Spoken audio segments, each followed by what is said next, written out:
This investigation is sponsored by Manta Sleep. Hey, fellow seekers, I'm Mr. Mythos. In the year 1970, the investigative journalist John Keel presented a hypothesis that he knew would come off as unhinged, laughable, and downright offensive to many. As a ufologist, someone who investigates unidentified flying objects and their associated phenomena for a living, Keel was widely respected for his intellect and grounded skepticism, and up to that point, he'd spent his career working to validate the extraterrestrial hypothesis, the prevailing argument that UFOs and their pilots are not from planet Earth. But things changed for Keel. As he wrote, quote, "I abandoned the extraterrestrial hypothesis in 1967 when my own field investigations disclosed an astonishing overlap between psychic phenomena and UFOs. The objects and apparitions do not necessarily originate on another planet." End quote. John Keel felt that the evidence was strong enough that it was worth challenging the life work of his colleagues in the field, as well as the religious beliefs and spiritual experiences of his closest friends. He presented the ultra-terrestrial hypothesis, a unified catch-all explanation for paranormal phenomena. If you don't believe in UFOs, let alone magic, ghosts, or the Loch Ness Monster, this might sound like a real stretch, but hear me out. The hypothesis argues that everything's supernatural and all things paranormal, from UFO sightings, alien abductions, and cryptid encounters, to poltergeist activity, fairy kidnappings, demonic possession, and even angelic visitations. All of these anomalies and more stem from the same source, ultra-terrestrials. Let's break it down. Terrestrials means inhabitants of this Earth, but ultra implies that these beings are far beyond the nature and capabilities of humans or any other terrestrial species we know of, different to the furthest possible degree in almost every way. So not only are we not alone in this universe, but we're actually sharing this planet with a species we can't comprehend or compete with. According to the hypothesis, ultra-terrestrials can materialize and dematerialize themselves and alter our reality at will. And worse yet, it appears they've been messing with humanity since ancient times and continue to this very day. As for what these beings actually are and what they want with us comparatively puny humans, believe me, the evidence and implications only get stranger from here. We're talking about a secret and very alien civilization living on this planet. So let's try to get to know our neighbors. But before we transcend into the ultra-terrestrial realm, there's a more down-to-earth mystery I've spent most of my life solving: how to get a good night's sleep. Insomnia has haunted me since I was a kid, and even the tiniest bit of light keeps me awake. But this all changed 2 years ago when I discovered Manta Sleep, and today I own 3 Manta Sleep masks: the original, the Pro, and the Sound. Each one is fully adjustable, extremely comfortable, and offers 100% blackout. So whether you're dealing with the glare of the sun, harsh office lighting, or the blinding truths of reality, nothing's gonna get in, trust me. Not only is the Manta Pro my favorite, but it's the best sleep mask I've ever tried. I use my Pro mask almost every night. But some nights are just a little too quiet, and that's when I put on my Manta Sound. It has built-in Bluetooth headphones, so I'm able to drift off to my favorite ambient playlist or monotone podcast. So, for all my fellow night owls searching for a truly deep sleep, click my link in the description and use my promo code MYTHOS to get 10% off your Manta Sleep order. Thanks again to Manta. It's now time for us to enter the shadows of the ultra-terrestrial mystery.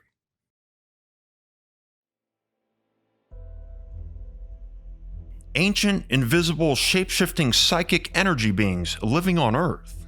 The ultra-terrestrial pill is not an easy one to swallow, but plenty of people have, and the hypothesis perhaps stands taller than ever in light of the major hearings on unidentified anomalous phenomena that have recently taken place in the United States and other countries, especially as every whistleblower, congressman, and military official now strictly avoid using the term extraterrestrial.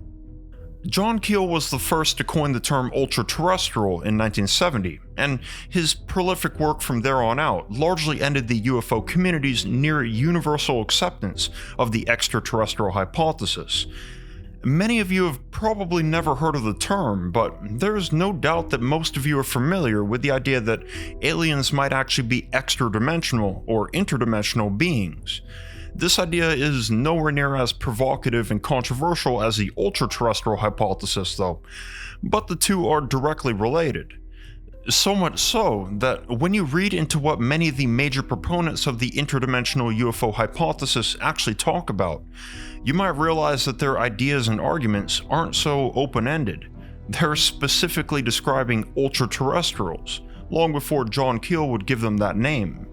Dr. J. Allen Hynek is arguably the most famous ufologist in history, as the scientific advisor of the 3 UFO studies conducted by the US Air Force in the 1940s, 50s, and 60s, the most important being Project Blue Book. Originally, the Air Force hired Hynek to debunk the UFO phenomenon, and Hynek himself was a complete skeptic. But after 15 years of work, Dr. Hynek became a believer. This wasn't the last time he'd undergo a dramatic shift in opinion, though. Another decade later, he began to speak openly about an inexplicable yet undeniable pattern that continuously showed up across his research. A staggering number of credible reports of UFO sightings, close encounters, and alien abductions were also accompanied by descriptions of paranormal and psychic phenomena that wouldn't normally be thought of as related to UFOs at all.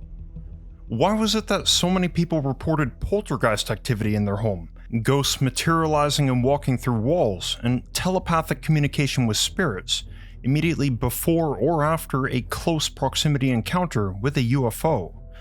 Today, this connection is referred to as high strangeness. In 1977, Dr. Hynek brought this issue up with the First International UFO Congress. Quote, "Do we have 2 aspects of one phenomenon or 2 different sets of phenomena? I do believe that the UFO phenomenon as a whole is real, but we must ask whether the diversity of observed UFOs all spring from the same basic source, as do weather phenomena, which all originate in the atmosphere. I hold it entirely possible that a technology exists which encompasses both the physical and the psychic, the material and the mental." End quote. Despite his influence, it wasn't J. Allen Hynek who led John Keel to his ultra-terrestrial revelation. The one who really opened up the rabbit hole was actually Hynek's protege, the Internet and Artificial Intelligence pioneer, Dr. Jacques Vallée. In 1963, Dr. Vallée was hired as a systems analyst at Northwestern University, where J. Allen Hynek was the chair of the astronomy department. Hynek had been looking for help with conducting non-university sanctioned research into UFOs, and Vallée, a gifted astronomer and a huge fan of science fiction, was very interested. They'd spend the next several years working together, and Hynek became Vallée's mentor. Over the years, the 2 scientists managed to compile an enormous digital database of UFO and alien encounters that they deemed credible. Dr. Hynek pulled several hundred reports from the files of Project Blue Book, while Dr. Vallée collected several thousand historic and folkloric records by hand across Europe. Vallée was a pioneer for more than just the early internet and AI, but also the field of ufology. Academic research into the UFO phenomenon today requires the use of computers for data processing, statistical analysis, and simulations. Vallée was one of the very first to do this, and this method allowed him to identify some seriously bizarre patterns, ones that caused Vallée's rational brain to short-circuit. For example, a staggering number of close contact and abduction reports describe the appearance and behaviors of alien beings in a way that literally sounds like a low-budget parody movie. Project Blue Book investigated one such case that occurred on April 18, 1961, in the remote outskirts of Eagle River, Wisconsin. A 60-year-old chicken farmer named Joe Simonton was inside his small house where he lived alone. It was a quiet morning, around 11 a.m., when suddenly, Simonton nearly fell out of his chair as a loud noise screeched outside, a long piercing sound he described as knobby tires on a wet pavement. Simonton immediately went outside to investigate. The following are the details found in the case file, as recounted by Dr. Jacques Vallée. Quote, Stepping into his yard, Joe Simonton faced a silvery saucer-shaped object brighter than chrome, which appeared to be hovering close to the ground without actually touching it. The object was about 12 feet high and 30 feet in diameter. A hatch opened about 5 feet from the ground, and Simonton saw 3 men inside the machine. One of them was dressed in a black two-piece suit. The occupants were about 5 feet in height. Smooth-shaven, they appeared to resemble Italians.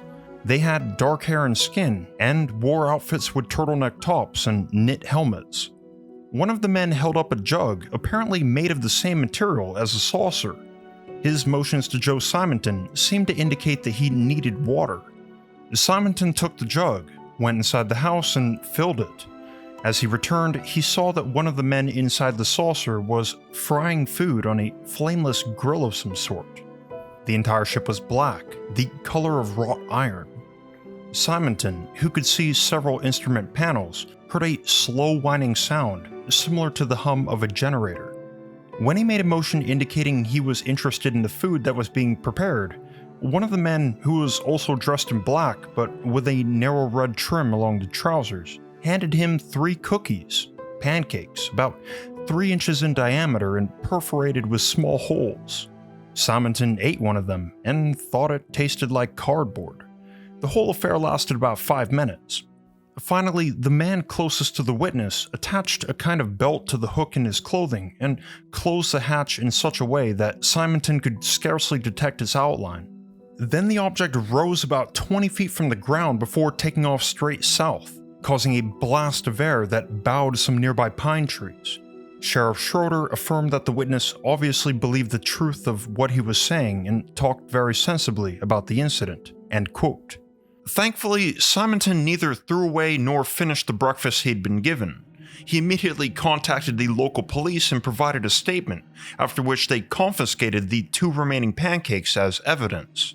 Here's a picture they took of Joe Simonton holding one of the cakes in his hand. The case was deemed serious enough to escalate to federal authorities, and the U.S. Air Force was called in. It wasn't long before 2 key members of Project Blue Book, Dr. J. Allen Hynek and Major Robert Friend, arrived at Simonton's farm. After an extensive interview with the farmer, Dr. Hynek wrote in his notes, quote, "There is no question that Mr. Simonton felt that his contact had been a real experience," end quote. The Air Force requested the Food and Drug Laboratory of the U.S. Department of Health to perform a complete analysis on what appeared to be nothing more than innocent pancakes, and after several days of tests, the lab returned with conclusive results. Quote, "The cake was composed of hydrogenated fat, starch, buckwheat hulls, soybean hulls, wheat bran. Bacteria and radiation readings were normal for this material. Chemical, infrared, and other destructive type tests were run on this material. The Food and Drug Laboratory of the U.S. Department of Health, Education, and Welfare concluded that the material was an ordinary pancake of terrestrial origin," end quote. So the cakes were not a lie. These were normal pancakes in almost every way, except for 2 details. Dr. Vallée noted that the recipe lacked one major ingredient, sodium chloride, or table salt, and perhaps that's why Joe Simonton thought they tasted like cardboard. But while unsalted food is certainly alien in American culture, the same might be said about buckwheat pancakes. As a pseudograin unrelated to wheat, buckwheat is hardly ever eaten or grown in the US. However, it's a staple ingredient across Asia and Europe. These are important details, indeed. As I mentioned, Vallée had collected several thousand European records to cross-compare with Hynek's stash from Project Blue Book.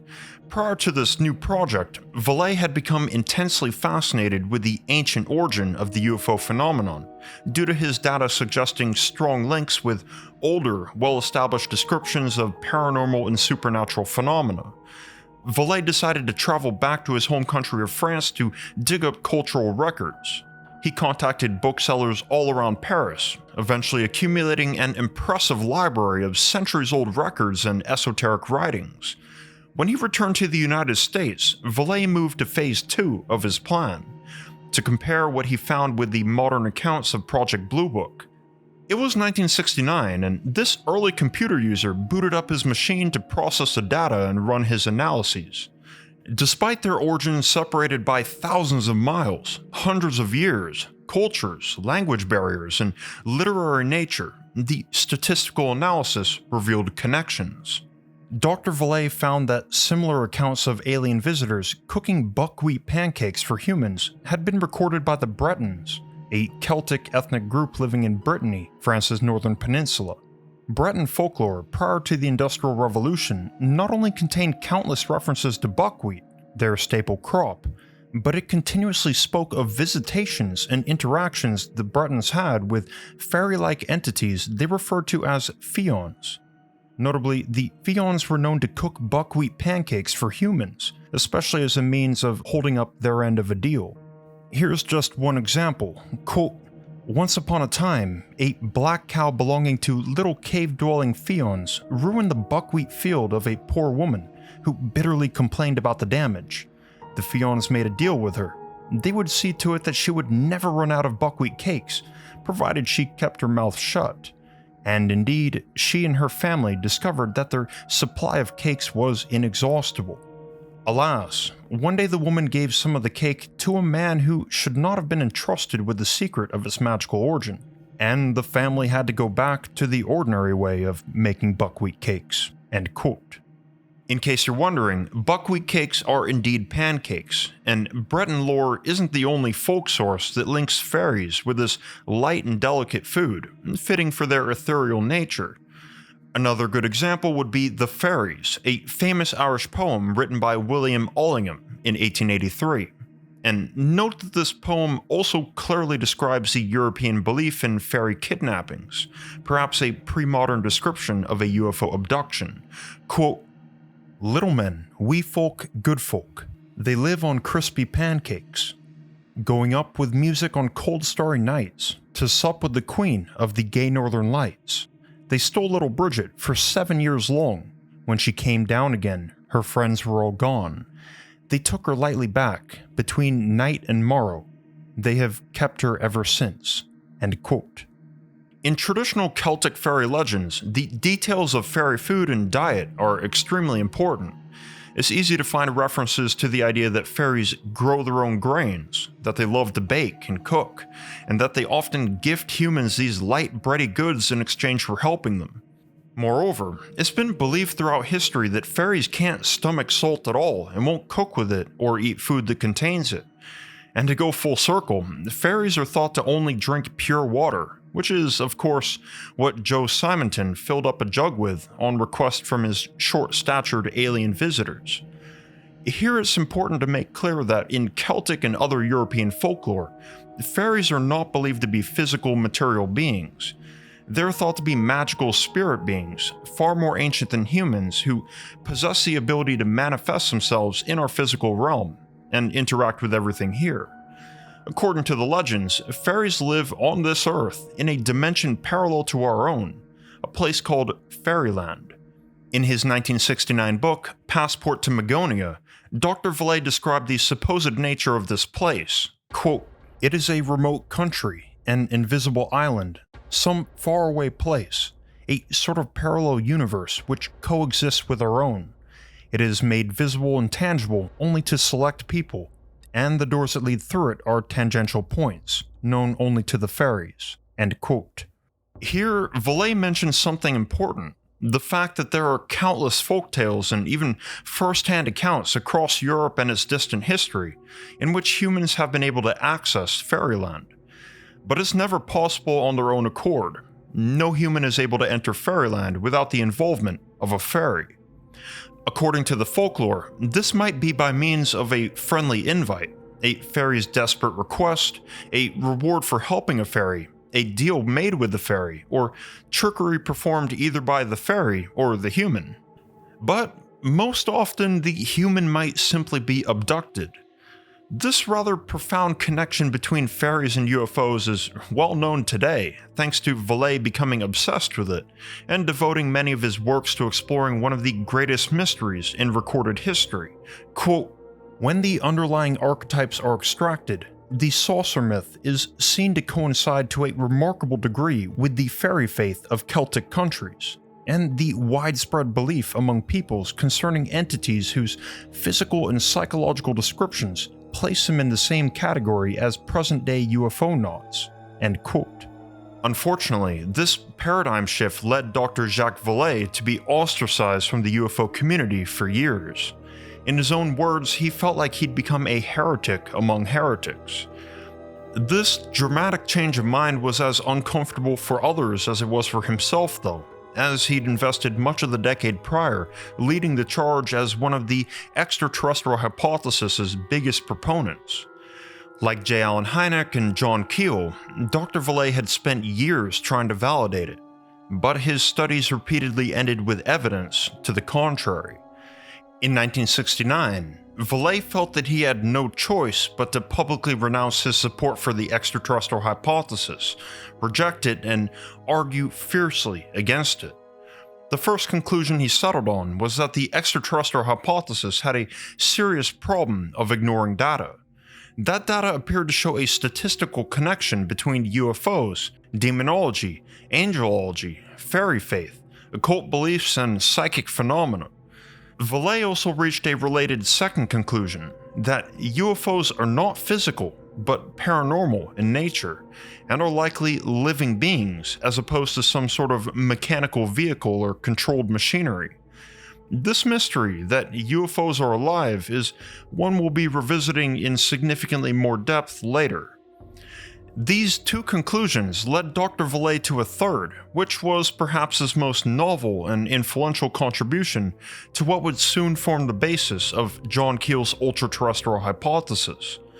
Vallée proposed that what we think of as a UFO today, its appearance and behavior, and the appearance and behavior of its occupants, is a modern space-age manifestation of the exact same phenomenon we've been reckoning with for millennia. He argued that this was a continuous phenomenon of the same source and nature, but the phenomenon dons different disguises in different historical and social contexts.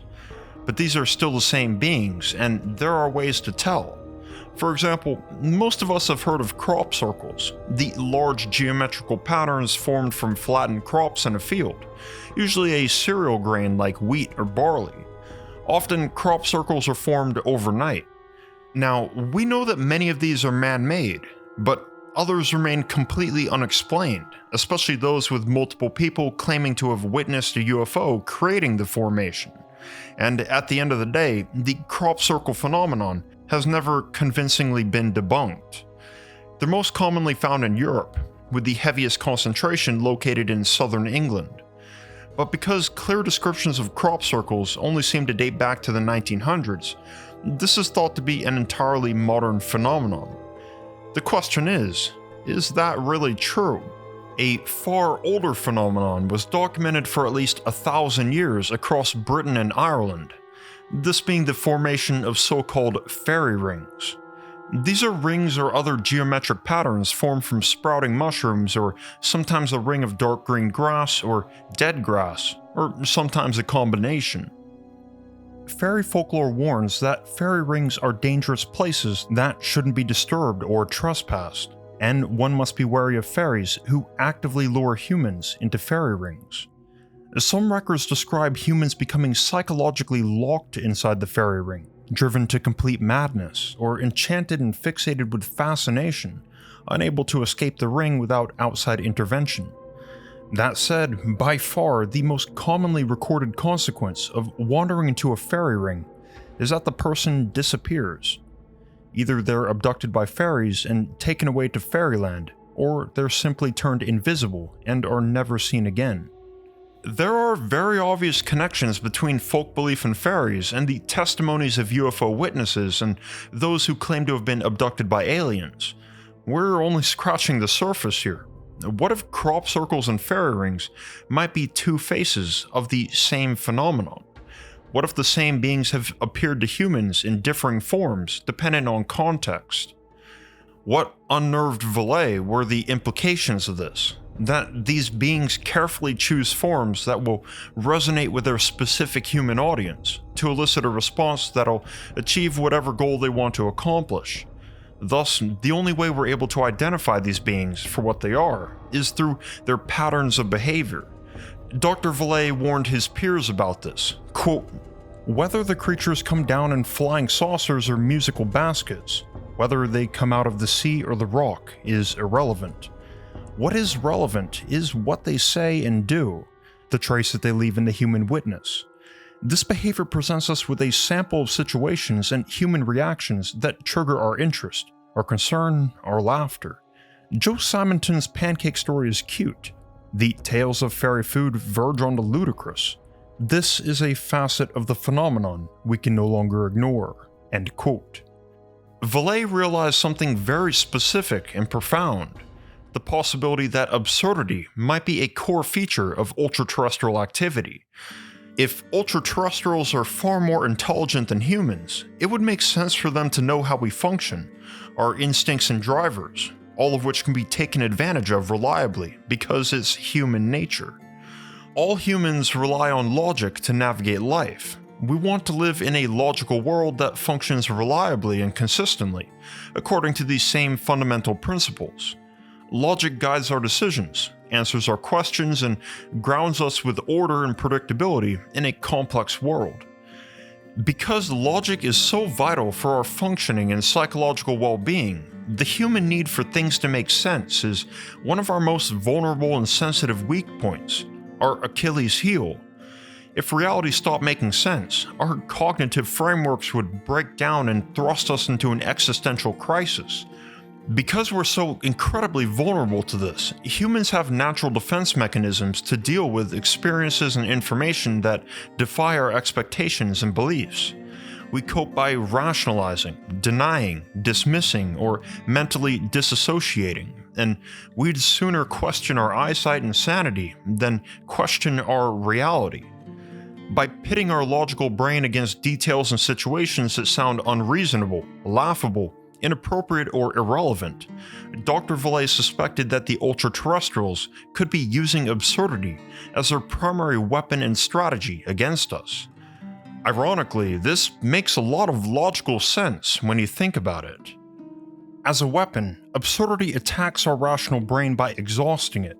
Our brain is not designed to process information or situations that defy logic, so the process of trying to make sense of absurdity is extremely taxing. When we're repeatedly exposed to absurdity, our brain becomes stressed to the point at which it begins functionally shutting down. Among other problems, a fatigued rational brain gradually loses its ability to process information, think critically, concentrate, control emotions, and make good decisions. Worse, it leaves us wide open to deception and manipulation because fatigue severely handicaps our brain's ability to judge credibility and trustworthiness and differentiate between true and false information. In the larger picture, though, using absurdity as a core strategy would be a powerfully effective way of ensuring the long-term continuation of the ultra-terrestrials' covert operations on Earth. Absurdity causes confusion in witnesses, so in the moment they might question their senses or sanity, and in the long run come to doubt the validity and accuracy of their memory. On the other side of things, absurdity makes it extremely difficult for any other person to believe the witness's story, assuming that the witness doesn't simply keep quiet about it. Claiming something absurd as true without extraordinary evidence can have serious personal and professional consequences, and there are other issues too. Absurdity is inherently misleading and distracting, which obscures any elements of truth. By definition, this is psychological warfare. In fact, humans have used absurdity in our own psychological operations for decades because of how well it works. So why wouldn't the ultra-terrestrials use it against humanity too? It's not absurd at all, it's just smart. Dr. Jacques Vallée said that if we want evidence that these beings are targeting our rationality and logic, we will find the evidence of this truth by looking for the sameness in the strangest details. So, if you're ready, we're about to plunge off the deep end into the Great Airship Mystery of 1896 and 1897, which ranks as one of the strongest cases for an ultra-terrestrial conspiracy in action. This is real well-documented history, so let's put Vallée's hypothesis to the test.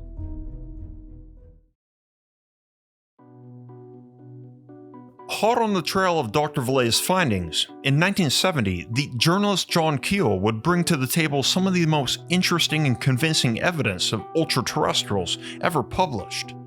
Given the absurdities involved, it's no surprise that these events have been historically overlooked and dismissed by the UFO community, though the memories of it remain immortalized across thousands of news reports.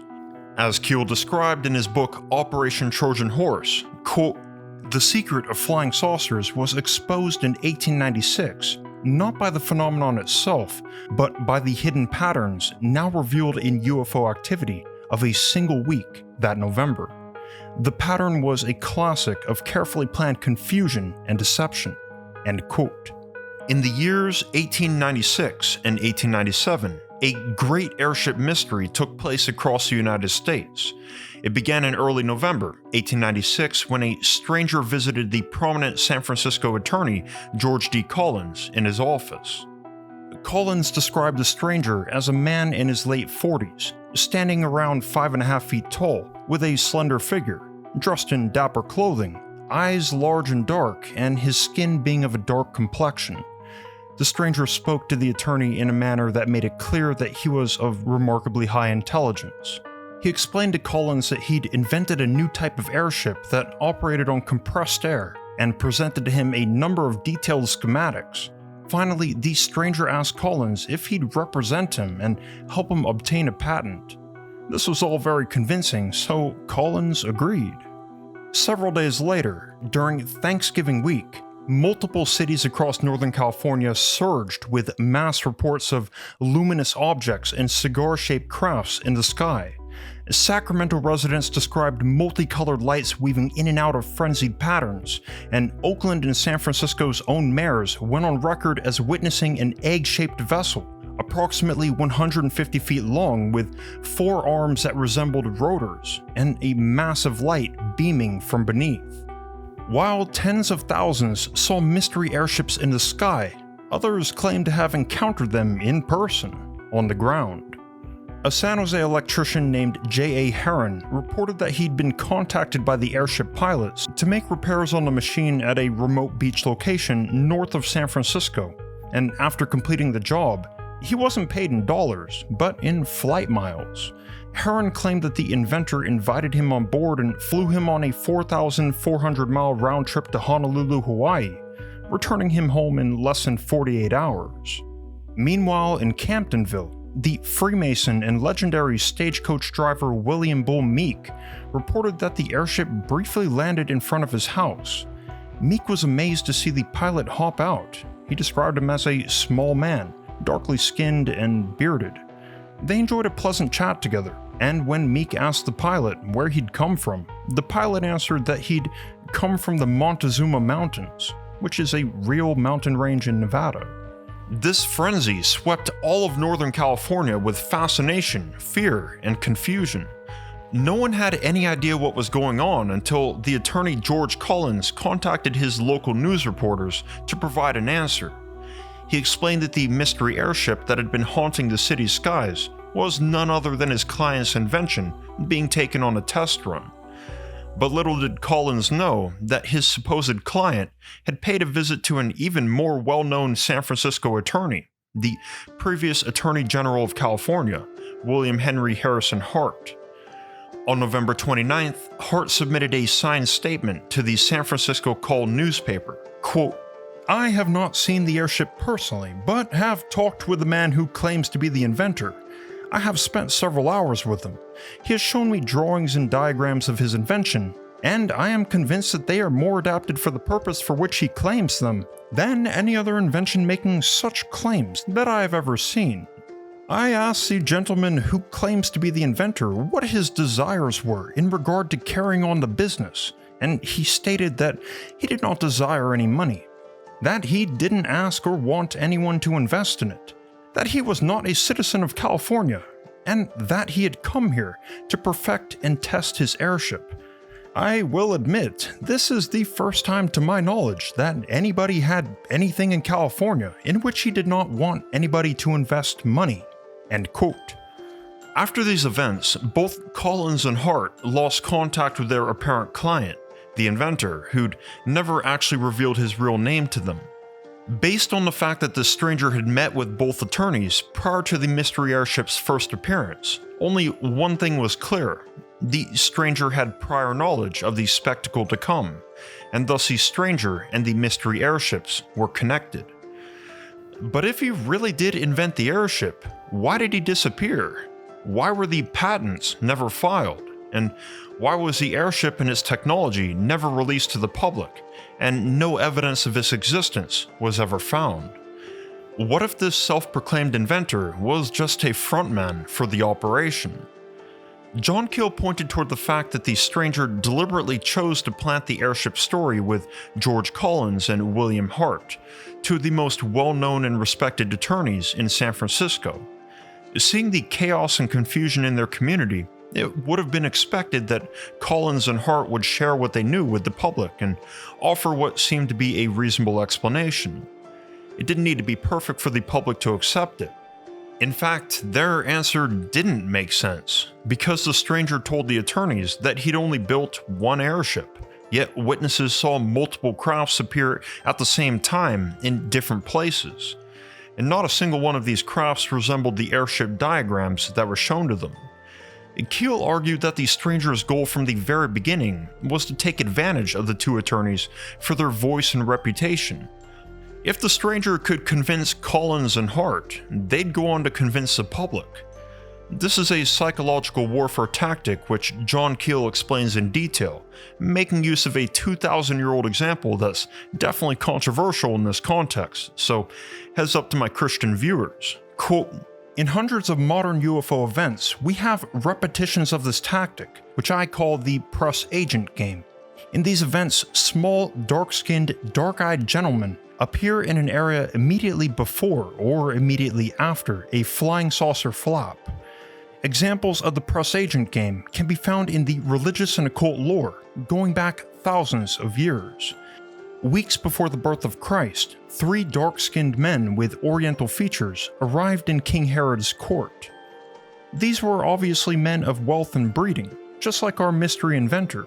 The records say that they generated great excitement with the revelation that a very special child would soon be born somewhere in Judea. By making this appearance before King Herod and spreading this story, they made certain that the impending birth would be recorded in the court records and preserved for the ages. After successfully carrying out this mission, the trio from the east proceeded to Bethlehem, where they created another stir and focused attention on the Christ child.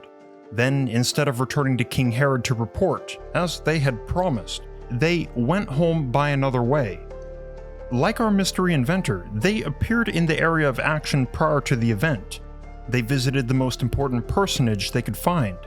They circulated their story, and then they vanished. Our mystery UFO men usually travel in threes. According to the attorney William Hart, the 1896 inventor had 3 assistants with him, all of whom are mechanics." End quote. In the case of the Great Airship Mystery of 1896, it appears that the strategy worked. With no other airship spotted in the sky, and the self-proclaimed inventor gone with the wind, and Collins and Hart being the only ones to provide an explanation, despite its fundamental flaws, it was good enough for the public, at least until 1897. Things were quiet for several months, and just when everyone thought that the airship madness was over and done with, the mystery meter was about to dial up to an 11. In March of 1897, there was a mass sighting of a new mystery airship hovering above Omaha, Nebraska. Hundreds of people gathered and gazed up into the night sky. According to the reports, no one could quite make out the appearance of the craft itself, but they could see a fiery outline of a large dark object moving slowly in a straight line, spewing what looked like fireballs in many directions. A few days later, several thousand witnesses saw the same dark object fly directly over Chicago, Illinois. This time, they described a dark form surrounding a giant searchlight, which projected downward and blinded the ground as it passed. Circling it was an array of smaller multicolored lights that flashed erratically and darted around in a geometric pattern. On April 15th, simultaneous reports of the mystery airship came in from Iowa, Illinois, Michigan, South Dakota, Texas, and Washington, D.C. Then on April 17th, the dark airship was seen hovering over Waterloo, Iowa, St. Louis, Missouri, 7 towns across Michigan, and 12 towns in Texas. A Michigan farmer named Bid Osborne gave this description of the craft to his local newspaper, quote, "I saw the airship last night at 10:30 p.m. over my barn. About 800 feet long, big brute row of Japanese lanterns all along top large wide sail like a fantail dove. Dark bay in color, and I heard voices from above." End quote. Whatever Bid Osborne and the other witnesses saw in 1897 sounds decades and possibly centuries more advanced than any known aviation technology of the time.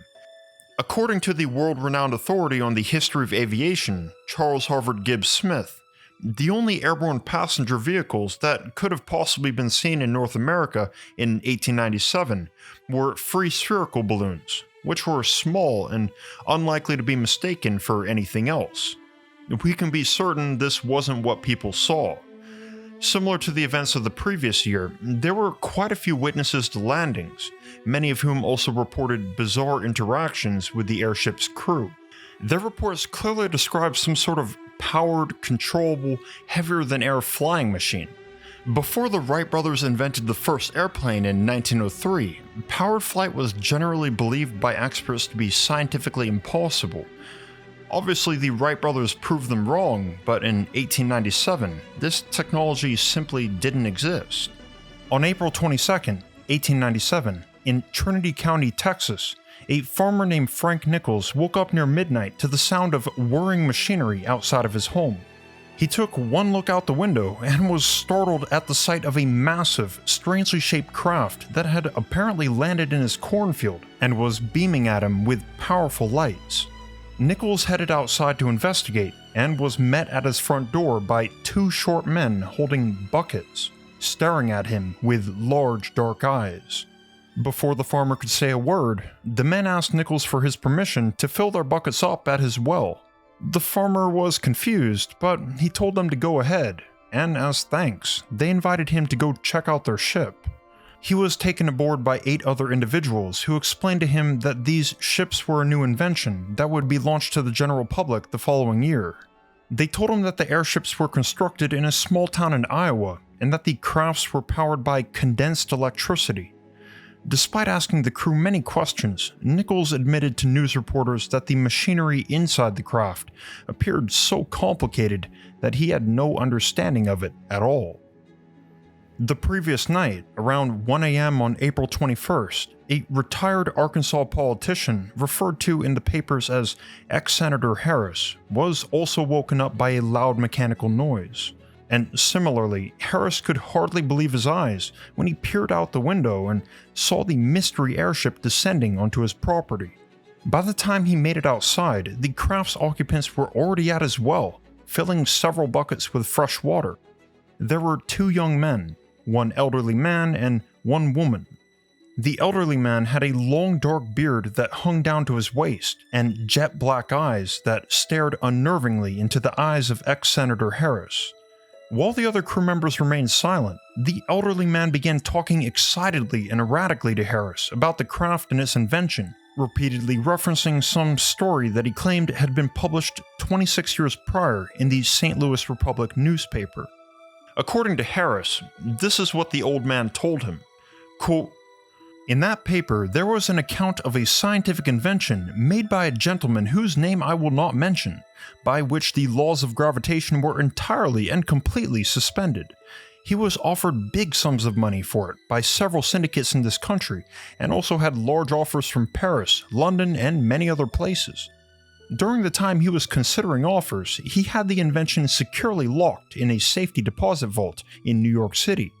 Before he had accepted any of the offers, he was taken violently ill, and after lingering a few weeks, died, leaving his invention in the vault. This man was my uncle, and he had partially confided the secret to me, but not sufficiently for me to do anything without the original invention. After the lapse of about 19 years, I managed to secure the original, and having plenty of money at my disposal, And having devoted my time and talent during the past 7 years to experimenting, I have an airship which is almost perfection, but I am not quite through experimenting, and so I continue to travel at night to keep from being detected. I will make an attempt to visit the planet Mars before I put the airship on public exhibition. Weight is no object to me. I suspend all gravitation by placing a small wire around an object. You see, I have a 4-ton improved Hotchkiss gun on board, besides about 10 tons of ammunition. I was making preparations to go over Cuba and kill off the Spanish army if hostilities had not ceased, but now my plans are changed, and I may go to the aid of the Armenians. To use this improved gun, we only have to pour the cartridges into a hopper and press a button and it fires 63,000 times per minute. No, gravitation is not in my way. I place my wire around this 4-ton gun and hold it in one hand and take aim. Oh, I could place my anti-gravitation wire around the National Capitol building and take it by the dome and bring it and set it down in Harrisburg as easy as I could in Inkstand. Distances almost overcome. Why, we came over the suburbs of Dallas at 12:10, less than an hour ago, and we have traveled very slowly. I could take breakfast here, do my shopping in Paris, and be back here for dinner without inconvenience, as soon as I get my new propellers completed." End quote. As scattered, manic, and improbable as the old man's claims sound, strangely enough, his words echo other interactions reported by several other witnesses who claim to have met and spoken with the airship pilot, who they also described as an old, bearded man with jet black eyes and sometimes wearing spectacles. In Harris's case, these are the Cuban War of Independence and the Armenian genocide.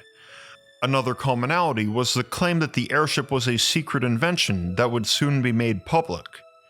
Also, Farmer Frank Nichols and ex-Senator Harris weren't the only contactees to describe the airship filling up on fresh water or otherwise restocking their supplies. This harks back to the story of the chicken farmer Joe Simonton filling up the jug for the Italian-looking aliens, but maybe there's a reason for all this water collecting, and we'll revisit this with some potential answers a little bit later. Moving on, there were also a number of reports of strange auditory phenomena accompanying sightings of the ship and contact events with its crew. Most commonly, people heard voices from the sky. A man named William McGivern from Pine Lake, Michigan, reported that on the night of April 17th, a light blared into his bedroom, blinding him. He stepped outside, and as the newspaper described, quote, William McGivern was accosted by a voice from above, which told him that the light was from the airship, that during the afternoon the ship had been lying concealed behind a bank of clouds over the lake, and that a stray shot from the gun of some duck hunters had injured one of the ship's wings, and they were laying by for repairs. William then says that he was directed to prepare 4 dozen egg sandwiches and a kettle of coffee for the crew, and when prepared, the provender was hoisted on board with a scoop fully as large as a freight car and paid for in Canadian quarters. Then the ship sailed off toward the city. The whir of machinery was plainly discernible for several moments. End quote. A particularly weird report of auditory phenomena combined with a contact event was published in the Daily Chronicle of Muskegon, Michigan on April 30th. Quote, Last night at 11:30, this town received a visit from the wonderful airship. It came from the north and descended till it was about 200 feet from the ground, directly over the bridge. It was lighted with electricity and loaded with revelers who were making a good deal of noise. The music was entrancing, the like of which never was heard in this place. It wasn't long before everybody was on the street to look and listen, many in their nightclothes. Not a few thought that Judgment Day had come. It was about 300 feet long, tail about 40 feet, its breadth and depth about 90 feet. It stayed 55 minutes. Its tail commenced whirling and it moved toward Fremont, but just as it began to move, a grappling hook was let down and caught one of our most truthful citizens, who was instantly hoisted on board and carried away. The truthful citizen came back on the 11:30 train from White Cloud and has been talking ever since about aerial navigation. End quote.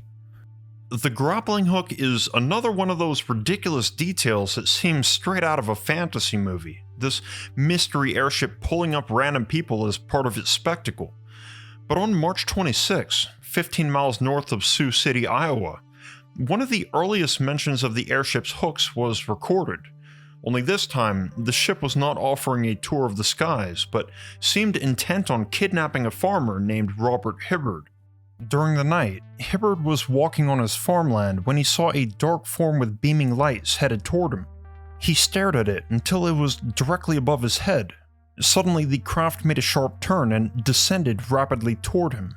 According to the report, quote, Hibbard did not notice a drag rope with a grapnel attached which dangled from the rear of the car until suddenly, as the machine rose up again from the ground, it hooked itself firmly in his trousers and shot away again to the south.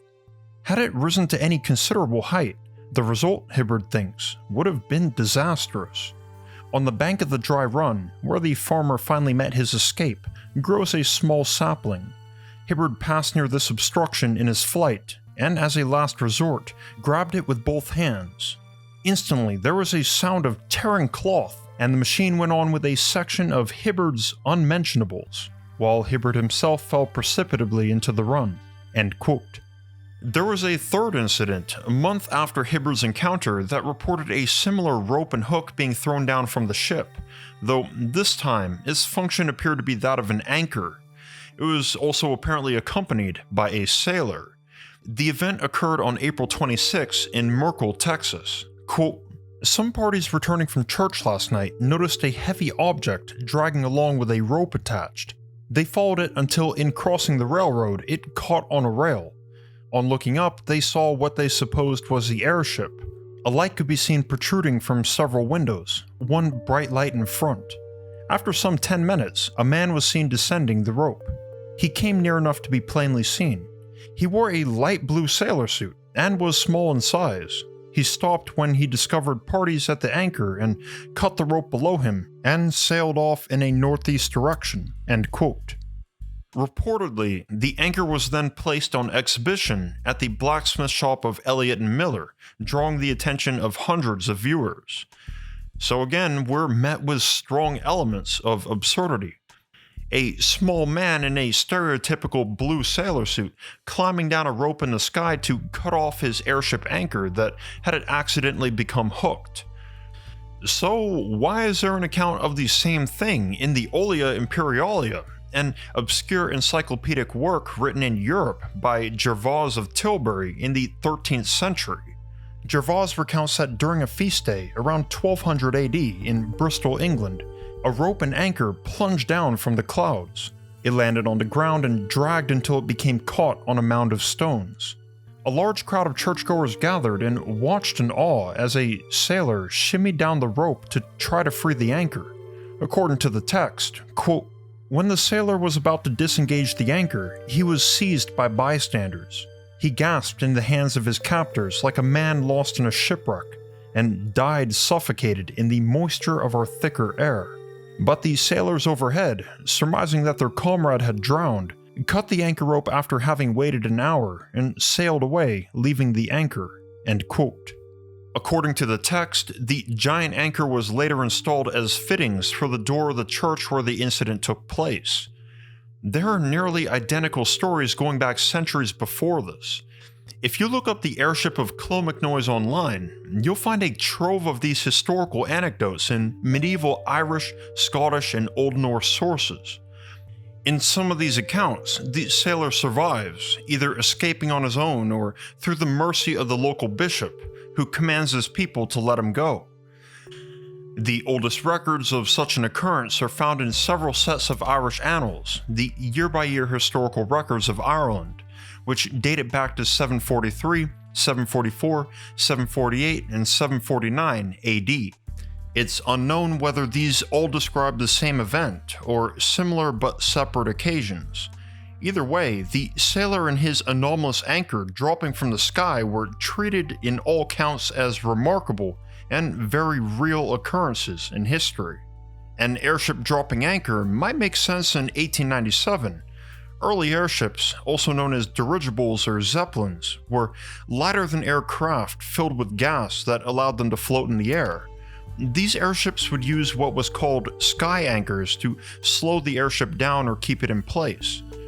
However, the first functional airship was invented in 1852, and the first hot air balloon was launched in 1783. So it's unknown what was being described in these medieval records. If these were UFOs constructed and operated by an advanced civilization, it seems unlikely that they'd even need anchors. Something doesn't add up, and obviously all these cases sound completely ridiculous until you put them together. We need to return to the year 1897 because the airship mystery is not yet over. Here's where the more suspicious problems began to pile on. On April 15th, the mystery airship was seen above Appleton, Wisconsin. The following day, a farmer named N.B. Clark came across an 18-inch iron rod lodged into the ground of his property, with an unsigned letter attached to it. The letter read, quote, "Aboard the airship Pegasus, April 9th, 1897. The problem of aerial navigation has been solved. The writers have spent the past month cruising about in the airship Pegasus and have demonstrated to their entire satisfaction that the ship is a thorough success. We have been able to attain a speed of 150 miles an hour and have risen to a height of 2,500 feet above sea level. The Pegasus was erected at a secluded point 10 miles from Lafayette, Tennessee, and the various parts of the machine were carried overland from Glasgow, Kentucky to that point, being shipped from Chicago, Pittsburgh, and St. Louis. We have made regular trips of 3 days each from Lafayette to Yukon, and no harm has come to the Pegasus thus far. Within a month, our application for the patents for a parallel plane airship will be filed simultaneously at Washington and the European capitals. The ship is propelled by steam and is lighted by electricity and has a carrying power of 1,000 pounds." End quote.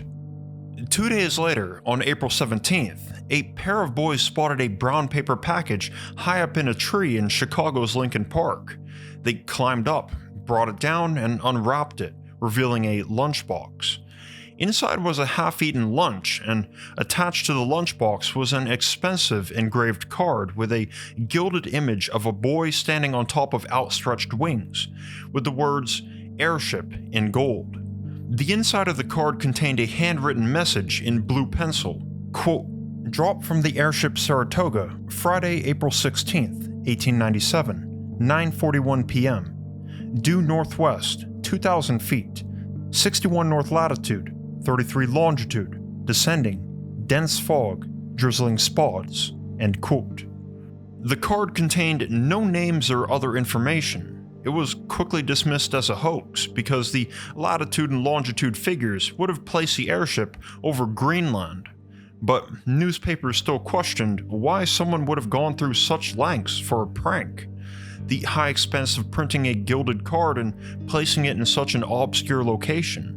All this aside, the two letters gave a different name for the airship, the Pegasus and the Saratoga. Other details they gave were fishy as well, such as a claim that the airship was steam-powered, yet had a limited carry capacity of 1,000 pounds. You'd need a lot of water and wood to keep that going, but perhaps that helps make sense of why they kept landing for refills at random people's wells. That same day, April 17th, another message was discovered in Grand Rapids, Michigan. An employee of a furniture company named C.T. Smith was headed to work at 6:15 a.m. when he accidentally stepped on a stiff wire, 5 inches long. One end of the wire was fastened to an iron beer bottle opener, perhaps as a weight. On the other end, a letter was attached. The outside read, "From the airship travelers," and inside, he pulled out a piece of notepaper with a message handwritten in purple pencil. It was an emergency SOS. Quote, "To whoever finds this, we are 2,500 feet above the level of the sea, headed north at this writing, testing the airship. Afraid we are lost. We are unable to control our engine. Please notify our people. Think we are somewhere over Michigan. April 16th, 1897, 9 p.m. End quote. The newspaper noted that in the previous night, Multiple witnesses reported seeing the airship above the city of Grand Rapids. But like the other two messages, no action was taken because authorities believed these were nothing but local pranks. In his book, John Keel put significant focus on re-examining these alleged hoaxes, which many agreed contained too many inconsistencies and errors to be authentic. He argued that their falsehood doesn't mean that they should be disregarded. On the contrary, he felt strongly that these hoaxes were deliberately engineered to discredit the UFO phenomenon of 1897, and that they succeeded in doing so. As Keel speculated, quote, "Let us assume that an unknown group of well-organized individuals, some of them quite alien from us in appearance, speech, etc., found it expedient to conduct a large-scale survey of the Midwestern United States in 1897 by air. Because no aircraft existed in the United States at that time, they knew they might attract undue attention, and attention was the one thing they did not want. So they had to devise a plan by which this invasion would go relatively unnoticed, or at least seem harmless. In 1897, everyone had at least heard of lighter-than-air craft. Crewed dirigibles had already been flown in Europe, and pictures and drawings had appeared in American newspapers and magazines. So the obvious ploy for the people I call ultra-terrestrials would be to construct a few craft that at least resembled dirigibles, and make sure that they were seen in several places by many people, such as Chicago. These decoys would get a lot of publicity, and from then on, everything that anyone saw in the sky would be classified as the airship, even if it were shaped like a donut and had a big hole in the middle. Such a plan had to go further, however. Some kind of explanation for the mystery airship had to be tendered. This could be best done by staging deliberate landings in relatively remote places and contacting a few random individuals, telling them the secret invasion story and letting them spread the word. To add support to it, notes would be dropped occasionally confirming what the contactees were saying. To lend further confusion to the situation, some of the contactees would be told ridiculous things that would discredit not only them, but the whole mystery. Knowing how we think and how we search for consistencies, the ultra-terrestrials were careful to sow inconsistencies in their wake, and they staged some outrageous events, such as singing loudly as they flew over Farmersville, Texas on April 19th, or playing a phonograph or other instrument over Fontenelle, Iowa on April 12th. When these startled townspeople reported hearing an orchestra playing in the sky, newspapers whooped and heaped ridicule on the story. Was there an airship or wasn't there? Thousands saw it and became convinced, but millions read all of these conflicting tales and remained skeptical. Obviously, to the uninformed reader of 1897, there was only one airship, and it was experimental. It was always breaking down somewhere. But what were those great multi-lighted forms hurtling back and forth across the sky every night? Oh, just the airship. Where were they going? Where were they coming from? Well, they were built by a secret inventor in Nebraska, or Tennessee, or Iowa, or Boston. Take your pick. That inventor kept his secret well. He never filed for his patents. The great new invention was lost to humanity, and tinkerers like the Wright brothers and Count Zeppelin were obliged to perfect crude machines that were in no way as remarkable as the objects seen. End quote. This suspected tactic, in the way John Keel described it, is equivalent to an operation of psychological warfare. These are techniques that employ disinformation and misinformation to manipulate the target's emotions, beliefs, reasoning, and behavior. In real-life situations, a psychological operation is one of the hardest tactics to defend against, because it targets our own ability to recognize and judge its presence.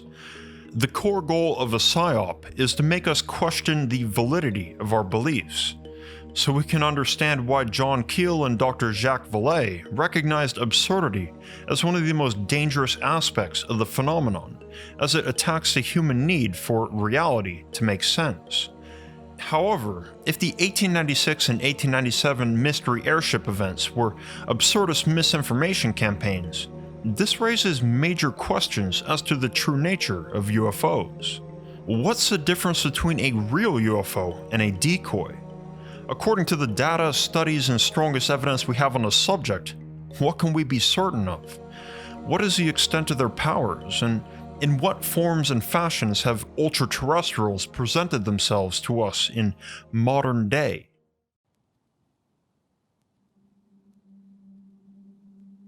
What does absurdity look like in the 21st century? Barely over a century after the Great Airship Mystery, our society has advanced so incredibly far in scientific understanding and technology that the mere idea of an airship sounds outdated. And we've become desensitized with so many breakthroughs that new revelations, such as what we've seen in artificial intelligence, it just doesn't hit us with the same surprise and fascination. And to many people, it falls short of sky-high expectations. More importantly, in the last 100 years, science has triumphed over past beliefs in such a profound way that much of our world has become reliant on the established scientific dogma to determine what our minds are open or closed to. This is ironic because scientific advancement comes from challenging fixed beliefs, but today, anything that presents a challenge to mainstream science is largely rejected or ignored. It's made our absurdity meter far more sensitive.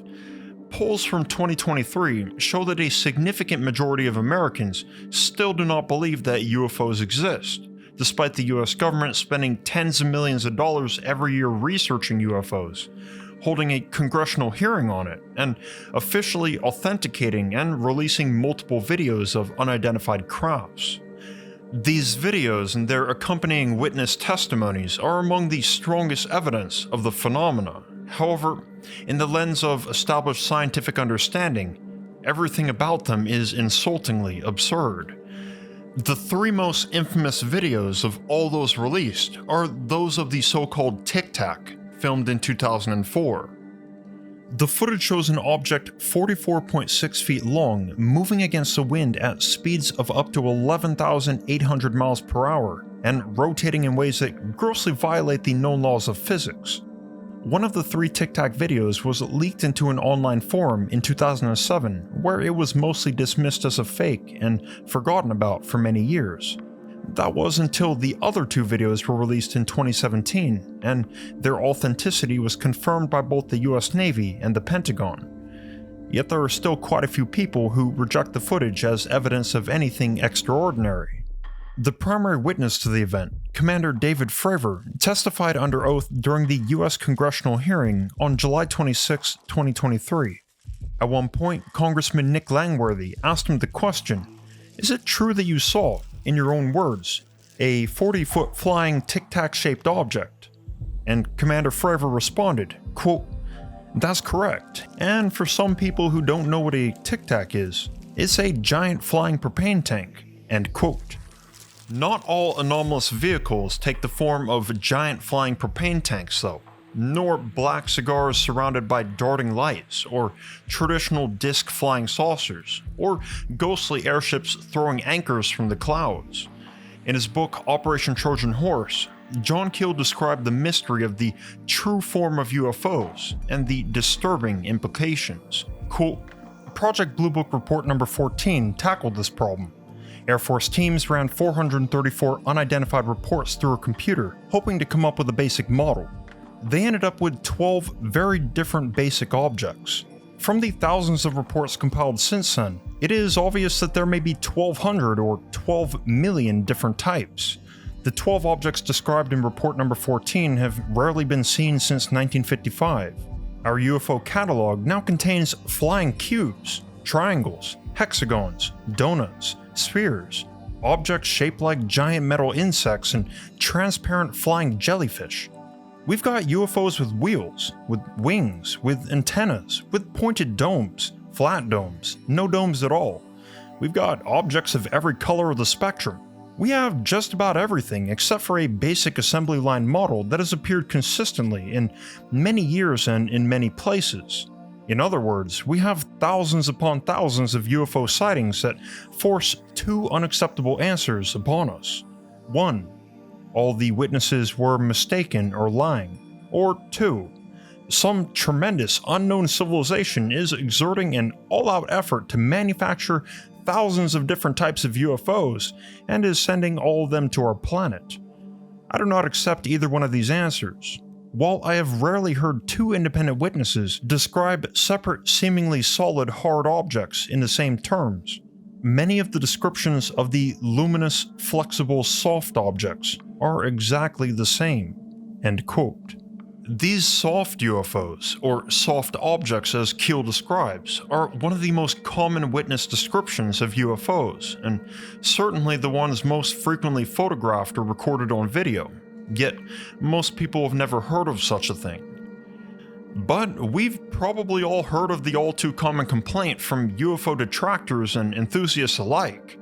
Why can't anyone take a decent photo of these things? Why is the so-called visual evidence of UFOs always a smudge of blurry pixels? The very first photograph of a UFO was taken in 1883 by the Mexican astronomer Jose Bonilla, and no one can deny that the image is incredibly blurry. But despite its dubious appearance, numerous scientific experts have assessed its authenticity and consider Bonilla's photo to be a prime example of what a soft UFO looks like. This was very early photography, so the image itself is a low-quality ink photo, but it's not actually out of focus.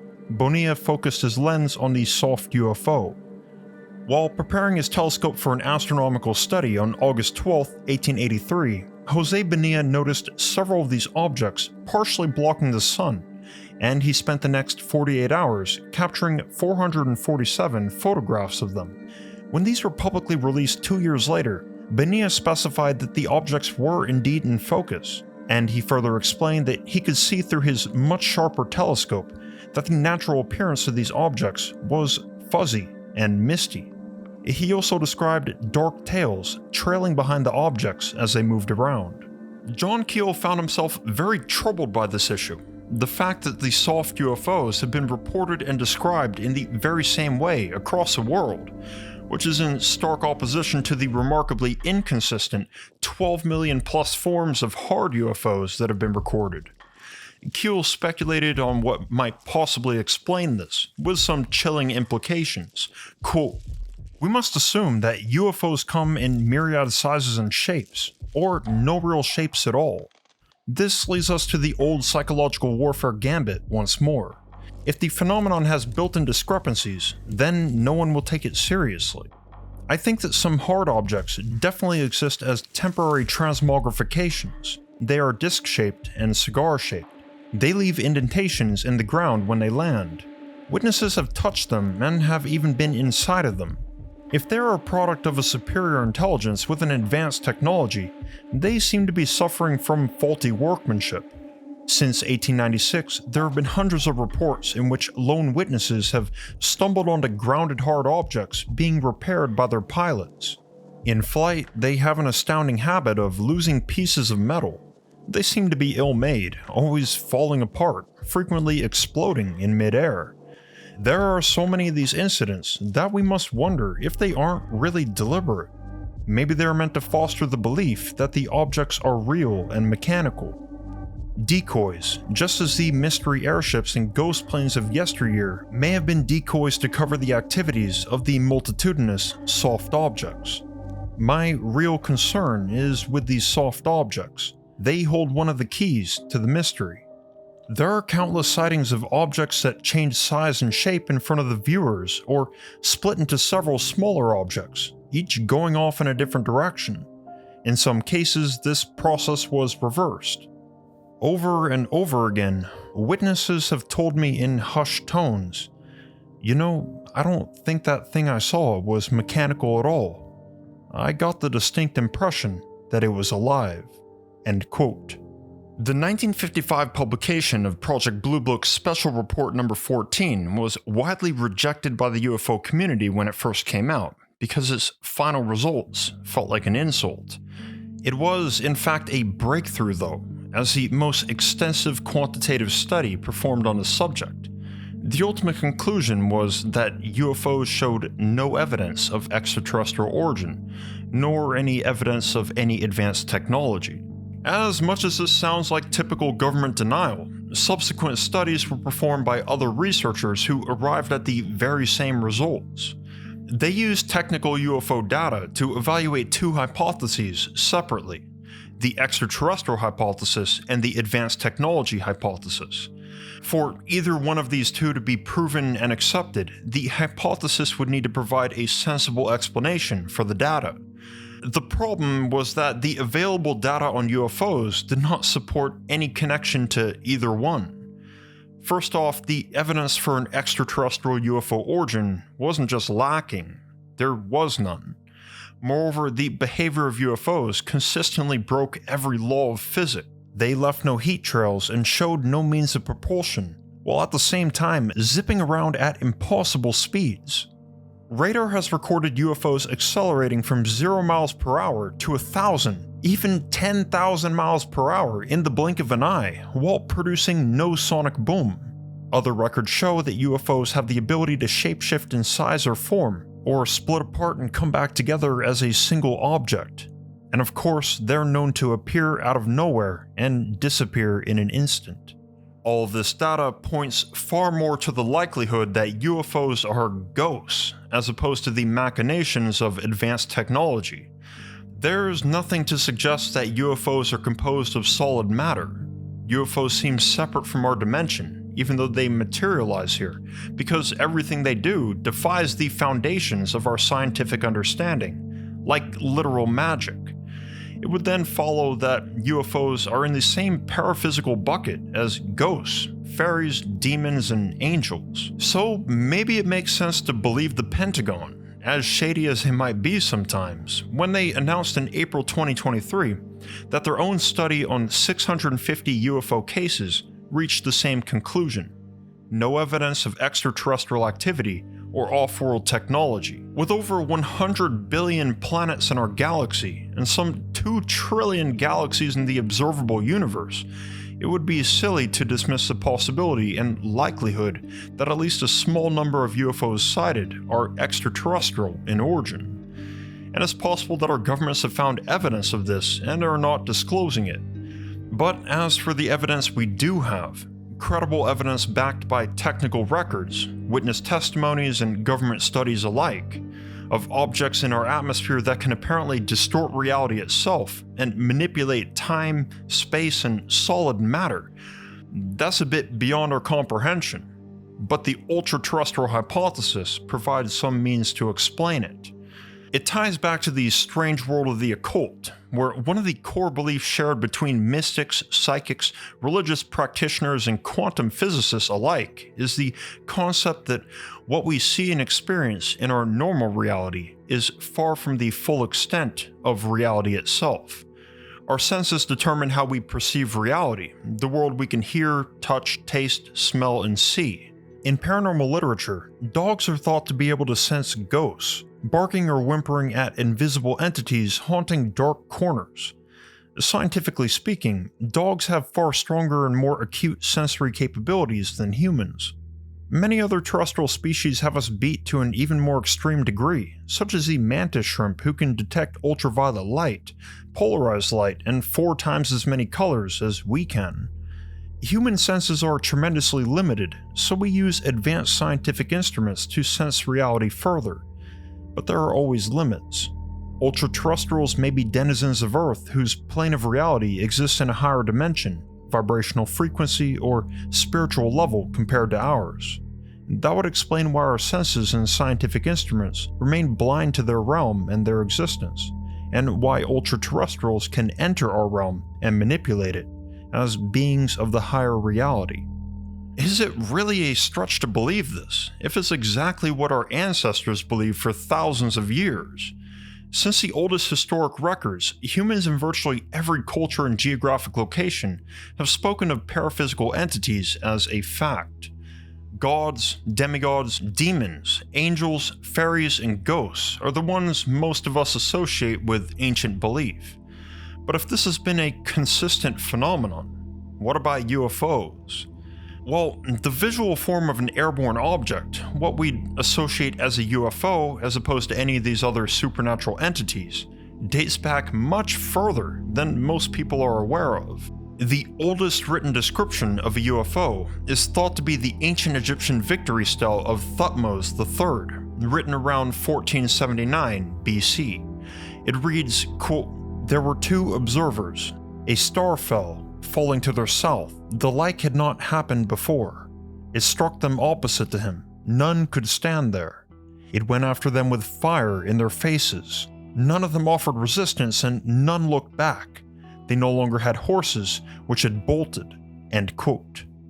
This victory stele of Thutmose III predates the vast majority of the world's oldest references to flying thrones, spectral chariots, demigods, angels, and demons, such as those found in the Hebrew Bible. Though UFOs might be different in visual appearance than descriptions of these spiritual entities, they parallel them in obvious, striking ways. Since ancient times, they've been recorded in a seemingly endless variety of distinct forms, and they exhibit a range of abilities far beyond the known limits of our reality. Moreover, these beings didn't just fly around in the sky, but they interacted with humankind to a significant degree. In the victory stele of Thutmose III, the text goes on to state very clearly that the falling star UFO helped Thutmose III and his kingdom achieve victory over enemy forces. This shows direct involvement with human affairs, which has been a strong and consistent trend throughout the very long history of documented UFO encounters. Regardless of what form they take, the ultra-terrestrials seem to have a vested interest in the human species. Their interactions haven't reached the level of obliterating our world, at least in this timeline, but it comes off as far more than just poking and prodding. They also seem to do a little trolling, some psychological warfare and mind games on a countrywide scale or to mere individuals, with no obvious reason for doing so. And where there are UFOs that send us into a frenzy, and demons that turn lives into living hells, there are also records of seemingly neutral beings like fairies, and good ones like the countless claims every year of angels saving people's lives, and holy apparitions healing wounds and curing grave illnesses. It seems very complicated. It's hard to make sense of their intentions. If ultra-terrestrials are beyond us, why come down to us? Why go beyond just observation and actively interact with us? Why go through such extensive lengths to influence our society and history, secretly? At the end, John Keel couldn't make sense of it either. Quote, "Perhaps they are trying to lead us into a new dark age of fear and superstition, or perhaps they will be guiding us upward to some unexpected destiny. I'm not a scientist, theologian, or philosopher. I'm only a reporter. My business is asking questions, not answering them." End quote. Whether or not you believe, the ultra-terrestrial hypothesis certainly raises serious questions and concerns itself, with these stranger details usually dismissed or used as counter-evidence to debunk the phenomenon. With all the talk these days on crash sites, recovered crafts and alien bodies, and reverse engineering anomalous technology, everyone asks for the physical evidence. But what about the flip side? Perhaps there's more to the UFO story than what we're seeing. If you enjoyed this deep dive into the secret earthly operations of ultra-terrestrials, I've got an entire series investigating the mysteries of Inner Earth, where there might yet be another ultra-advanced civilization hiding on our planet. There's a link to my playlist at the end of this video and in the description below. Or, if you're in the mood for a deep dive into the surprisingly interdimensional lore of angels, be sure to check out one of my most popular videos, Angelology Explained in Obsessive Detail. Shout out from the heart to my patrons. I appreciate you all for sticking with me through my very long hiatus, and I want you to know that it's largely thanks to you that this video was made possible, and that I'm able to keep on doing what I do here. So, thank you so much again for your incredible support. I'm Mr. Mythos. Never stop seeking. I'll see you in the next one. Peace.